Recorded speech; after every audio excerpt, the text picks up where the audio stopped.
Thank you very much. Your Excellency, the President of the Republic of Kenya and Commander-in-Chief of our Defense Forces, Dr. William Ruto, the Prime Cabinet Secretary, Honorable Musalia Mudavadi, all Cabinet Secretaries present, the Head of the Public Service and Chief of Staff, Principal Secretaries, senior government officials, good morning or afternoon. It's almost there. Good morning. Your Excellency,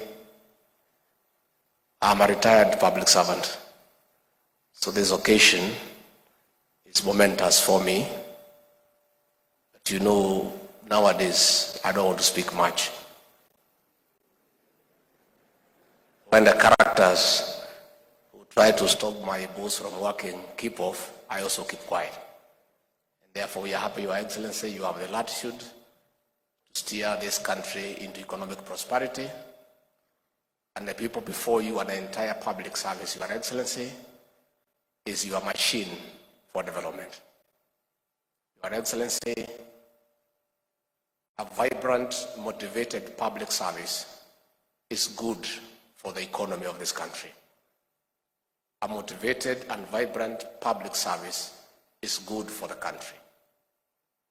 President Mwai Kibaki, the celebrated president of this republic, succeeded in turning around the economy of this country by empowering the public service and allowing them to work. Your Excellency, since you came to the office, you have dignified the public service. Before you took over, Your Excellency, the public service was demoralized. They were demeaned and treated like outcasts.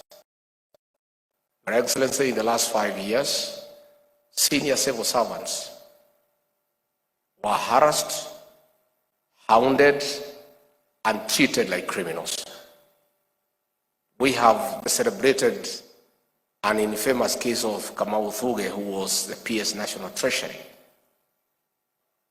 who was harassed by junior police officers in full glare of cameras, marched from 10th floor of the Treasury downstairs by constables, put in a vehicle, locked up, only for them later to say he had no case. He had already been demeaned before his family, his friends, and society. Your Excellency, we want to commend you for affirming that senior public servants need to be handled with the dignity and decorum.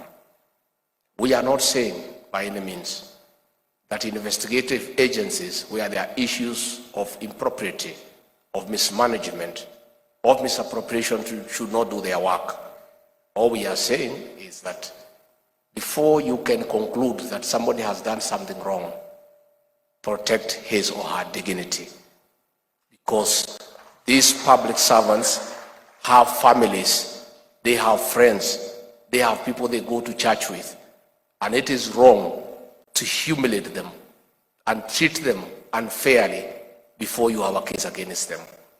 Your Excellency, since you came to office, this has not happened, and we want to urge all those who are interacting with our public servants to accord them due respect and dignity, because these are the people who are the engine of your development. Finally, Your Excellency, I invite all the public servants to take time to read, understand, digest the Kenya Kwanza manifesto, the plan, so that they understand your vision, they understand your programs, and they understand the bottom-up economic transformation agenda as your tool of developing this country. Once they have understood the plan, they will make your work very easy. With those many remarks, I request you to be upstanding and help me to usher in, with clapping, the President of the Republic of Kenya, Dr. William Ruto. Mr. President.